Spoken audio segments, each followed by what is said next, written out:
Hello and welcome to the 95th episode of the Brian Hornback Experience. I have another candidate that's on the ballot. Early voting is going through July the 30th with the general election on August the 4th. And I have Dr. John Butler, who is the Democrat candidate in Knox County School Board District 1. How are you, Dr. Butler?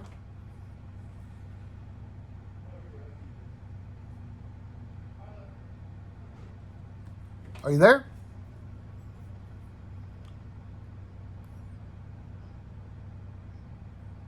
Can you hear me now? Oh, I can hear you now. There you go. I'm sorry, it's some technical problems. No, you're good. You're good. So, welcome to the podcast. Thank you.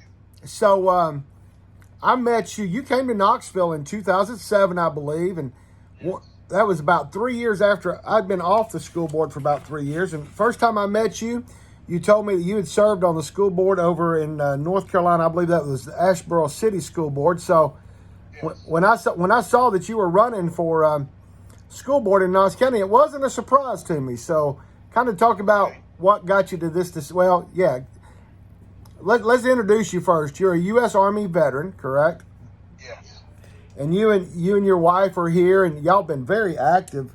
You came here as pastor of Clinton Chapel AME Zion Church. Yes, I continue to serve there. Yep, and you're the presiding elder over 9 AME Zion churches, right? In the Knoxville area. Yeah. So, and you've been very active in the schools because your own children are Knox County School students. So talk about that. Yeah, we have, when we came, our youngest son, was in the 8th grade. He attended Vine in District 1, and we had a foster child that was traveled with us here, and she was her senior year, so she graduated from Austin East. Wow, that's great. That was 2000. She graduated in 2008. Joshua graduated in 2012. He was valedictorian that year. Wow. Went on to attend the University of Pennsylvania Walton School of Business. Wharton, rather. Right. And so you and your wife were co-presidents of the PTSA at Austin East, and you also served as community steering committee at Vine. So being involved in schools has been nothing new to you. Correct. I've always been an advocate for public schools. Even as a pastor in Asheboro, I was an advocate for those students who would be with the times where we felt like inappropriately disciplined and disproportionately receiving discipline across the board. We worked hard with families and with students and with administration and staff to help with help kids and families navigate this system, and that's somewhat what led us to the school board there, and likewise here. Right. Well, and I also remember you've been very active in a lot of community issues. I think the first time I really remember you being active is when the school system wanted to outsource janitorial services, and they had a big meeting over at Fulton High School, and you and several other folks, including myself, felt like that was not a good idea. So, yeah, talk about that a little bit, and then also you were on the just talk about the janitorial outsourcing. Yeah. And that was one of those things where we saw that the system was, trying to saying they're going to balance the budget on the least paid employees and those who had been with the school district the longest. And also one of the things in talking with the custodians and even the food service workers, and they were the ones who really knew the students, who interacted with the students. So their jobs was much more than just a task-oriented position, but it was a relationship-oriented position as well. So we worked with that group, and we helped them advocate for themselves because they were definitely advocating for themselves, and we were glad that we were able to help win that battle. And that's really one of those issues where from my perspective, that was one of those issues where, if you don't take care of the least of these, then you don't take care of anybody. Exactly. And those are still the probably the lowest paid employees in the school district and the most underappreciated in the school district. But you went on to serve on the disparities in of education outcomes. That's been going on now for, more than a decade. We obviously still have some real disparities. So you got any thoughts on that? I mean, how do we get the current board or the board that you're going to be serving on? How do we convince at least 5 of them that there are disparities in education? Well, convincing someone of what they should already know, Yeah, you're right about that. I think that it's not that we don't know that there are disparities, it's having the desire to do the work and pay the cost. And I don't mean just the financial cost, but you got to change things. You have to change things. You have to look at things a different way. And we have to look at behavior as part of the learning process. And that's what makes restorative care or restorative practices a good practice to utilize cultural awareness. And culture is just not race. Culture speaks to how people respond and assess and respond to things. And a lot of times, if we were to be culturally aware and culturally responsive, we could dial down some of the responses and discipline and outbursts and how students are responding to teachers and how teachers are responding to students and how support staff is being utilized. I was a substitute teacher at Vine and Austin East for a semester, and so I really respect what teachers have to do. I really respect teachers. I saw professionals. I saw people who had been in practice for a while and doing great jobs, working hard. So by no means am I disrespecting teachers or discounting teachers at all. But looking at the practices and procedures and how we operate is very important in terms of changing the disparities. But if we keep on doing the same thing we've been doing, we'll keep on getting what we've been getting.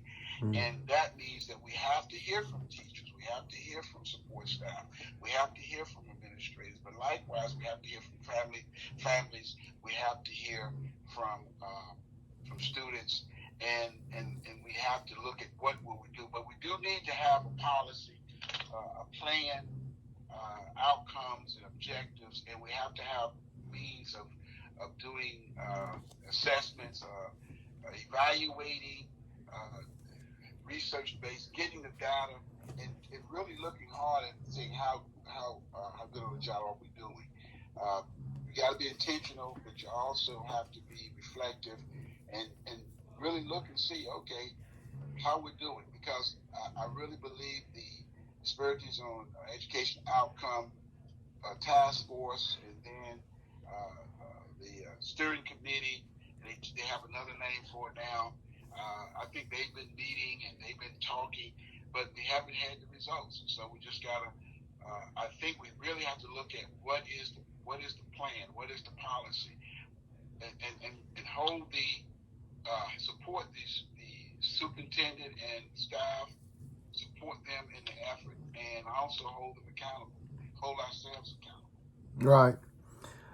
Also, you were active in helping the East Knoxville, particularly the Holston Hills area, when they wanted to build a Gibbs Middle School that wasn't needed. I mean, there wasn't the student count there. Obviously, the Gibbs community didn't have enough people back in when I was on the board back in 2003, and so there was actually it went back before 2003 where students from Gibbs were coming down to Holston Middle. Money was spent at Holston Middle back in the 90s and then again in 2003. to help accommodate that population. But then Knox County went out and built a Gibbs Middle. And so now we have basically two underutilized middle schools, Holston and Gibbs, as far as population. And I also think that led to the budget issues in 2017 and 18 when it came time for funding for those schools, and they looked to Maynard to decrease or eliminate the magnet school there, and then decrease funding to Project Grad. And so that whole thing was done not in accordance with the Knox County Schools policies for building new schools. It was, and we still have needs in other parts of the county, like Mechanicsville, right? There, that those students, when they leave high school, when they leave elementary school, they attend middle school and high school outside of their communities, outside of District 1. So, it's that's where the inequity, you can see that. Oh yeah. But I think part of the problem is that when we start responding to the demands and of the community, of certain parts of the community, rather than looking at what is the need across the board. We have there was also a push, I don't know if you remember this, to close smaller schools like Vine. Yep. And part of the problems was closing, when they were talking about closing Vine, they had zoning that they were sending the kids that would live right across the street in the housing in apartments across so many. They were sending them across the river. Yep. Send them to South. They were sending kids that were less than a block away from Vine Middle, and they were sending them to South Gold Middle on a bus. Likewise with the elementary kids, the Green going to Dogwood. So I think the problem is that we have practices that leads to problems. So we got to really look at what our practices are, because some of our practices are inconsistent with our plans, with our procedures, and so we that's one of those areas we did get those funding fixed when we're looking at funding for Gibbs and for Hart Valley Middle School. We had to look at middle schools all across the district. We pushed for that, and some folks in South Knoxville pushed for that as well, and we got that addressed. I won't say it's fixed; it's addressed, because we have room at Vine. We still have room in Austin East. We still have room at certain schools. Certain schools we don't have room. Right. So why not? If you can bus kids west, why can't you bus kids east? Right. And so those are the kind of things that I want us to open up a conversation and dialogue. I know my voice will be one of 9, but my voice is not just for District 1, but it's for all of our students in Knox County. Well, and I think that's it's interesting you say that, because later as we end here tonight, your website is Butler, Butler, the number 4, knoxschools.com, KNOXSCHOOLS.com. So I noticed that even on your website, you didn't really identify it as District 1. Now on Facebook, they can find you at Butler KCS District 1, but your website itself was Butler for knoxschools.com. So I picked up on that in the fact that you're not, you are going to be the District 1 representative, but you're going to be somebody that represents and speaks for the entire county. It's interesting that since the 80s, you will only be the 4th school board member from District 1. That district was served for a number of years by Sam Anderson, and then Gloria Deathridge served for about 8 years, and the last 4 years by Evity Satterfield, and I noticed that Evity Satterfield has endorsed you. So I think Evity came in and really made some interesting progress on the disparities, and so kind of talk about what you see in following Evity in taking that seat. Yeah, when I came, Sam Anderson was not only was he representing District 1, but he was the chair. Right. And then Gloria followed for 8 years. And I met Gloria at Austin East when my wife and I joined the PTSO. She was still a active supporter, and she encouraged us to and my wife and I was co-president. She encouraged us to lead and really assisted us. And then with Ebony being elected and serving and being an Austin East grad and really, just being out of school, I'm not sure if it was 10 years been a little bit more than 10 years out of school. I thought it was great to have someone in that age group to really look and say, listen, I'm not that far away from having graduated. The other two, were a little bit further away than she was. And so, and having her work in that capacity and the issues that was brought up, the issues that was addressed, and also almost two and a half years being in the pandemic. Right. A lot of folk don't realize that the pandemic changed everything, especially the school system. So those challenges were there, and we're coming out of it, hopefully, and prayerfully. We don't have what we had, 2 years ago, but still, those challenges of recovering, having missed classes, having the online learning, a number of different things that really was obstacles to learning. And so I would say that the board has a lot of work to do. We really need to be good listeners, but also we need to really look at what type of things we need to do, planning, procedures. I think we are in time for a new strategic plan and really look, especially having a new superintendent. All right.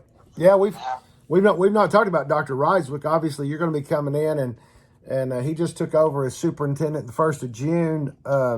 Obviously, I'm sure you followed that process. Evity chaired the search committee that ultimately chose Dr. Ryswick. So, have you been impressed with Dr. Ryswick?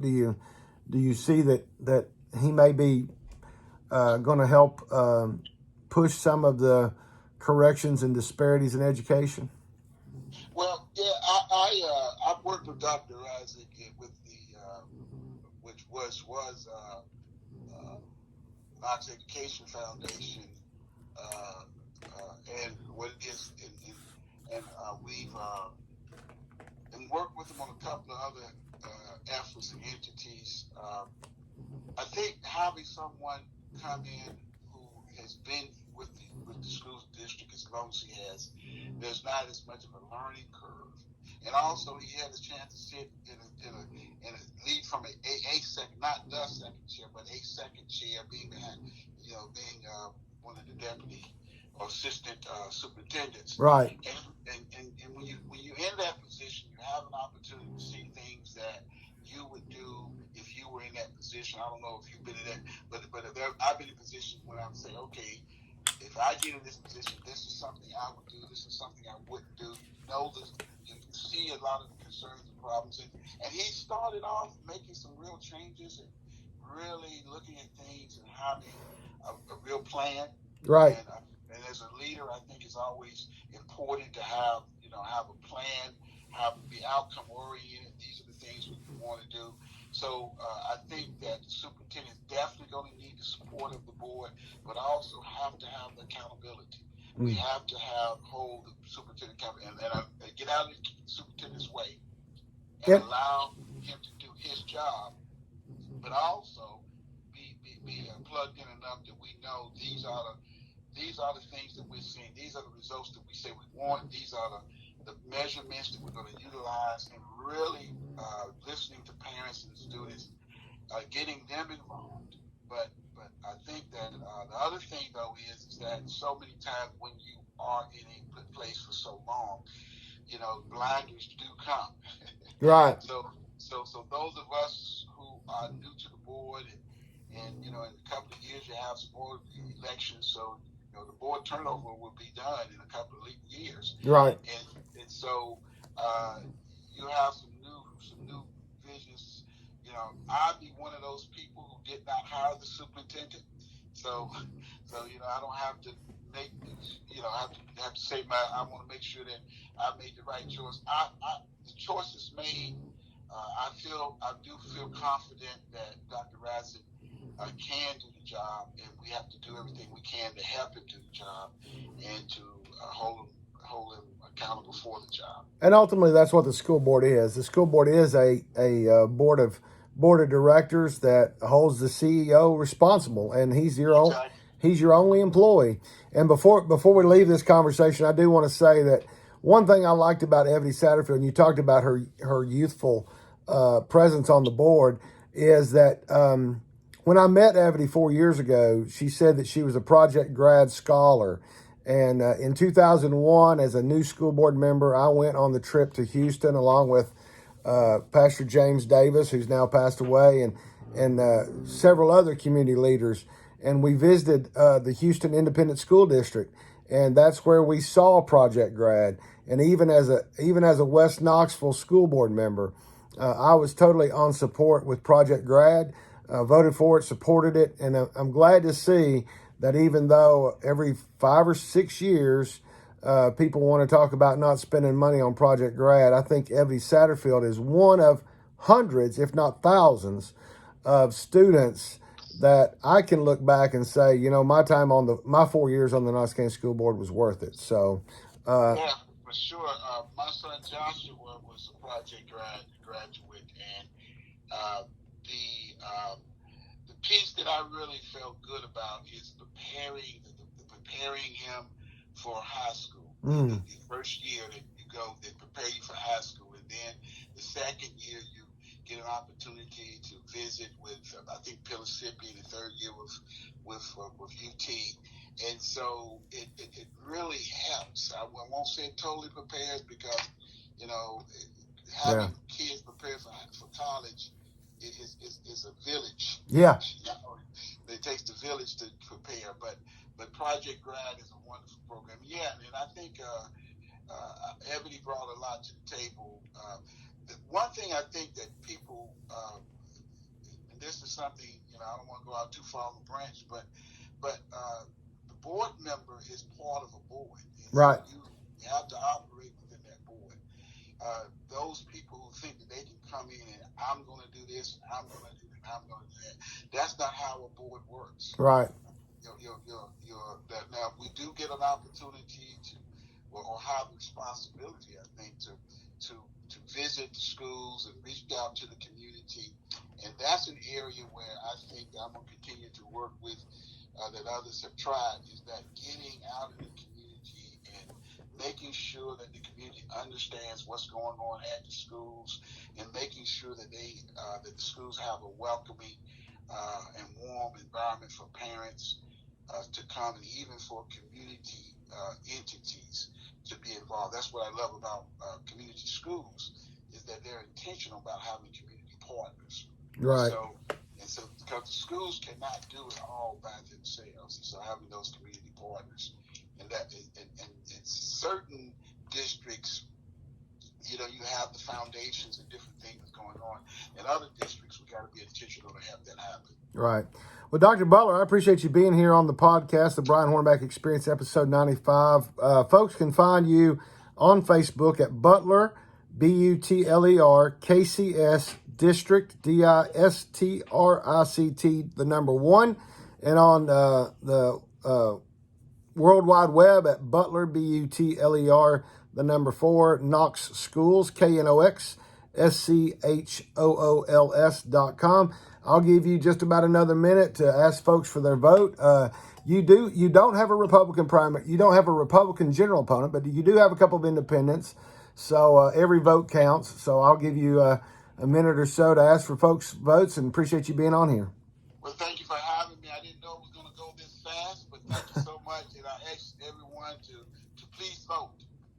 And as you vote, please consider me for District 1, John Butler.